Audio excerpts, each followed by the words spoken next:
I hope everybody is doing great today and adjusting to life on quarantine, life under quarantine, I should say. It's kind of hard to tell the days apart, to be honest with you. They all just kind of run together. This is Andrew with the Andrew Smith team at eXp Realty, and I'm here today with my assistant Bailey back there behind me, who's keeping me company and helping me out here. And in the last week, Department of Homeland Security, basically across the country, has deemed real estate to be an essential activity. There are some local and state rules that override that, but it basically means that real estate transactions and real estate activity can continue.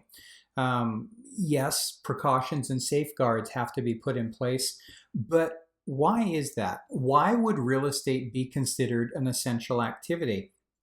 And I bring that up because this past week I was actually out taking a few additional photos of a vacant home for a client of ours. And while I was there, one of the neighbors came out and just said, "Hey, we're under quarantine. Are you supposed to be here?" And I said, "Yes, I am. It's vacant. I assure you all precautions are being taken. And I am actually allowed to do it." And we got onto a very brief conversation on real estate being an essential activity. And she didn't know that. And she honestly didn't understand why. And so with that in mind, I thought there's probably a lot of other people that don't know why it would be considered an essential activity as well. Now, over the past several months, in some of the updates that I've done, when we've talked about recession and the likelihood of recession, one of the comments that I've made, or one of the truths that there is, to be honest with you, is 2008, the crash, is fresh in people's mind. And that was caused by the housing industry. But that's not how recessions usually come about. And in most cases, the housing industry is what has actually pulled the country out of a recession. So with what we have going on right now, there are a couple of aspects as to why it's important for housing to keep moving. One, from Department of Homeland Security's perspective, it's considered an essential service because it's providing shelter. And people need a place to live, and that generally affects the new home builders more. If you've got someone or a company that builds homes and apartments, that has to continue going. But in many cases, there's people that aren't looking at new and they are looking at resale, and the residential resale market is also considered an essential activity. But what the government also realizes is what I was just referring to with regards to the economic impact of real estate overall. And it's a vital driving factor of our economy, especially on the local level, and has been, and it's important that that continue. So let me give you an example of that. Now, according to the National Association of Realtors, looking at a new report that they recently released, and it actually breaks down how a home sale impacts the overall economy. And again, these are looking at nationwide numbers, nationwide averages, but the average economic impact of one home sale in the United States is $84,724. Now think about that.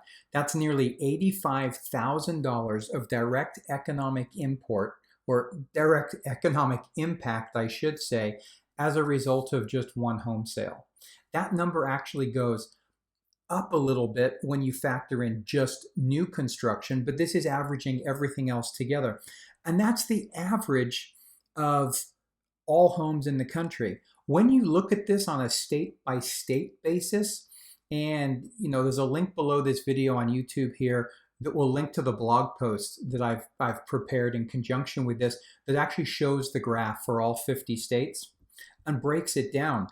I mean, it's crazy. When you look at a state like California, the economic impact of one home sale in California is $173,000. So real estate and housing is vital to the local economies. It supports the inspectors and the appraisers. There's mortgage officers, loan origination. There's banks earning interest off of the mortgages. There's furniture that's bought. There's tile that's laid, flooring, window coverings, and I could just go on and on with all the ancillary services that are impacted by this. Now, one thing that the government did learn from the housing crisis in 2008 is how vital real estate is, which is why the government now and the mortgage industry are working closely together, and so many safeguards are being put into place to make sure that mortgages can keep flowing and houses can keep being sold. Because if that grinds to a halt, it's going to be absolutely devastating to the economy, on top of the devastation that we're already seeing from the pandemic that we're dealing with right now. So it's important to kind of keep that in mind.